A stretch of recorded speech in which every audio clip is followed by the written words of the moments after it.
Hello everyone, welcome to the seventh video.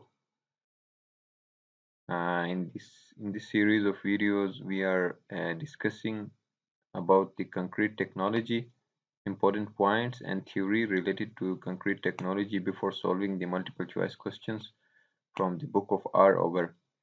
So I think this is our last video for the theory and the important points related to concrete technology. And from next video, we will start solving the multiple choice questions from the book of R Agor, and the chapter will be concrete technology. So let's start today's video. The first topic for today's video is sieve analysis. So in determination of the proportions of the particles within certain ranges in an aggregate by separation on various sieves, right? These are different sieves.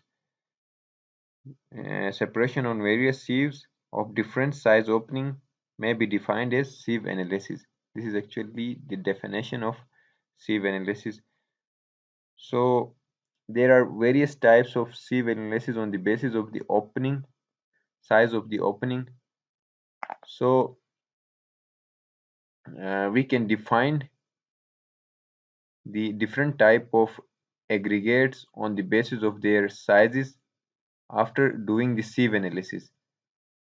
And this image is showing the US standards of sieve analysis and the retention of different sizes of aggregates. Like this first one is 12 inch. The aggregate which retains on this sieve, we will call it boulders, and the aggregates which retain in this range, we will call them cobbles. And then this range is for gravels, and this range is for sand. And after the sieve number 200, which is shown here, sieve number 200, the particles which will pass through will be clay and silt, right? So this sieve analysis is used to define and find the different sizes of aggregates.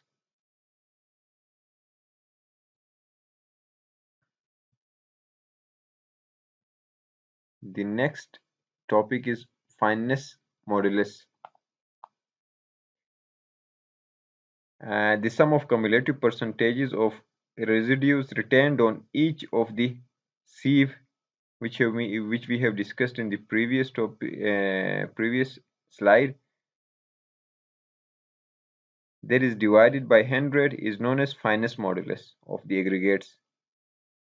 Let me repeat the definition of fineness modulus. Actually, the fineness modulus is the sum of cumulative percentage of residues retained on the sieves, that is divided by 100. It's called fineness modulus. Let me show you an example. How can we find the fineness modulus? This is simple calculation of fineness modulus. These are sieve numbers, right? Different sieve numbers: 3 by 8 inch, number 4, sieve number 8, number 16, 30 and 50, and then 100. And this column is showing the percentage of individual fraction retained by weight, retention on each sieve by weight, and this is cumulative retained weight. Like on this sieve there is 0, there is no retention. On sieve number 4 there is 2, and then 13 and 25. In cumulative we will add, this will come as 2, and then for next we will add this 2 with 13, that will be 15, then 15 plus 25, 40, 40 plus 15, 55, 55 plus 22, 77, 77 plus 20 is 97. So the sum of the cumulative percentage retained by weight is 288. So we will divide this cumulative percentage retained by weight on all sieves by 100. That will give us the fineness modulus. Got it? So another important point which we need to remember when it comes to the exams. This picture is showing that important point. We need to remember the fineness modulus for sand, coarse sand, medium sand, and fine sand. So the fineness modulus range for coarse sand is between 2.80 to 3.10, for medium 2.50 to 2.80, and for fine sand the fineness modulus is 2.3 to 2.50. So the fineness modulus of fine aggregate should not be less than 2.30 or more than 3.10, nor vary by more than 0.20 from batch to batch. So these are limitations or ranges of fineness modulus of coarse sand, medium sand, and fine sand. So we need to remember these values. These are actually very important in regard to the different exams of civil engineering.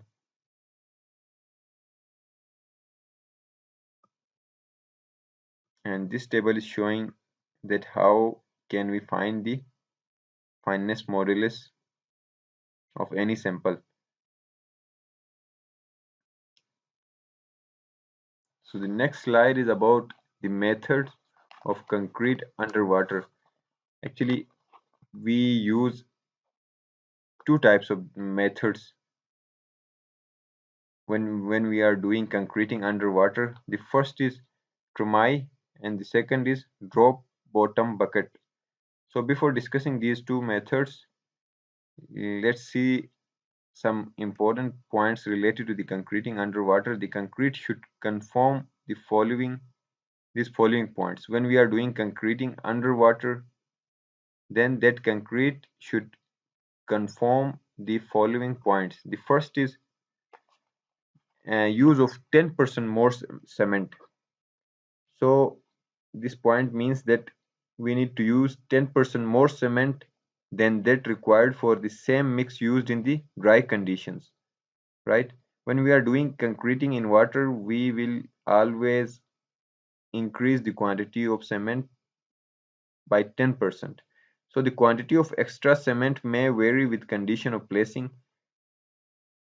The second point is the coarse aggregate should be less than fine aggregate. The volume of the coarse aggregate should not be less than fine aggregate. Sorry, it is should not be less than fine aggregate. And the next is slump. When we are doing concreting underwater, the slump of concrete should be in between the range of 100 mm to 100 mm. And the next point is continuous pouring of concrete. The concrete should be deposited continuously until it attains the desired height, right? So these are some important points which we need to consider while doing concreting underwater. So the underwater concreting can be done by two methods. The first is TRUMI and the second is drop bottom bucket. So the TRUMI is actually a pipe method. The TRUMI pipe of diameter not less than 200 millimeter should be large enough to allow a free flow of concrete and should be strong enough to allow a free flow of concrete. So it should be large enough and strong enough for a free flow of concrete. And in this method, the concrete is poured in pipe through the hopper. As concreting proceeds, the TRUMI is gradually lifted up slowly to ensure that the water does not enter the pipe. The TRUMI should not be emptied. That means that its lower end should remain below the top surface of the plastic concrete from the moment concreting is started until all the concrete is placed. So the advantage of this method is that this method of concreting underwater reduces the loss of mortar to a minimum. So the next method which we use for the concreting underwater is drop bottom bucket. In this method, the drop bottom bucket, this method is adopted when concrete is to be placed at a considerable depth. In this method, a bucket with open top and collapsible bottom shutter is used. The bucket is filled completely with freshly mixed concrete and lowered slowly to avoid backwash. The bottom doors of the bucket remain closed until the bucket rests on the surface upon which the concrete is to be placed, right? So the bucket after discharging is withdrawn slowly until it is above the concrete. So these are two important methods which we use for the concreting underwater. So the important point is that we need to remember these two names of these two methods for concreting underwater, and these are the important points which we need to consider while doing concreting underwater. So the next slide is related to the grades or concrete mix, grades of concrete or different mixes of concrete.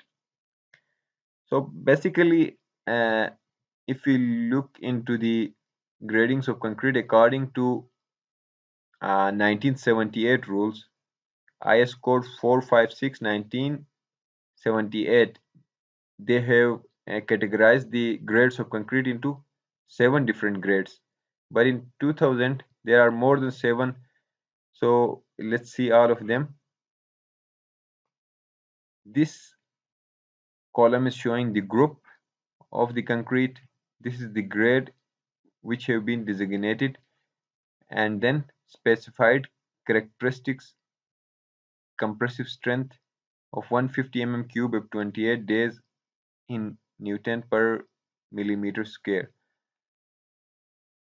So the first grade is M10, M15, M20, M25, M30, M35, and M40. These are top 7 grades of the concrete which have been defined by the IS 456 1978.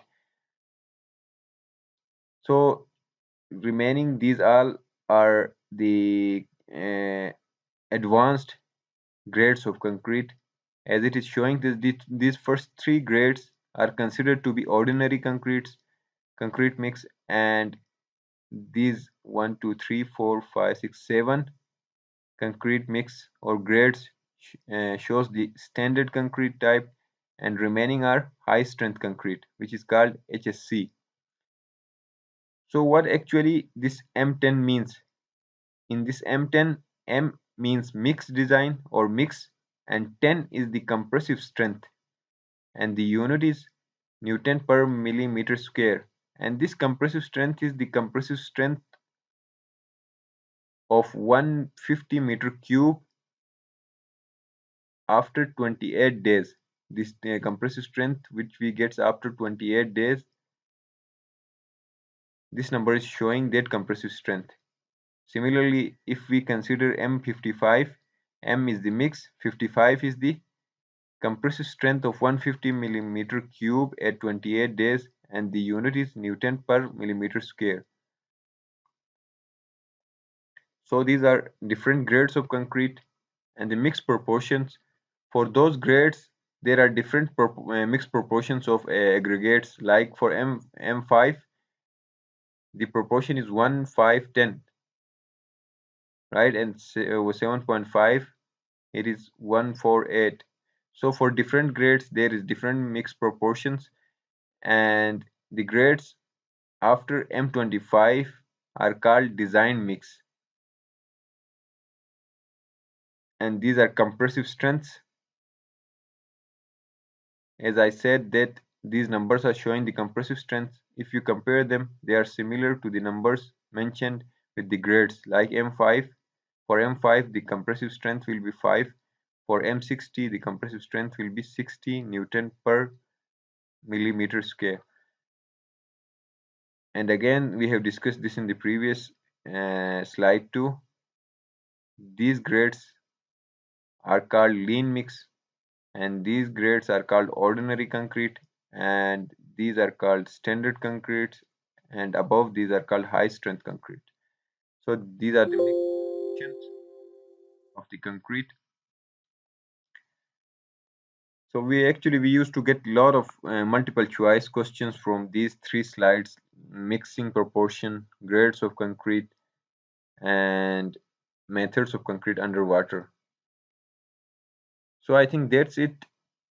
That's more than enough theory we have discussed, and on the basis of this theory, which we have discussed in 7 videos, including this video, hopefully we can easily solve all the multiple choice questions in the book of R Agor, Civil Engineering by R Agor. And from next video, we will start solving the multiple choice questions for the concrete technology.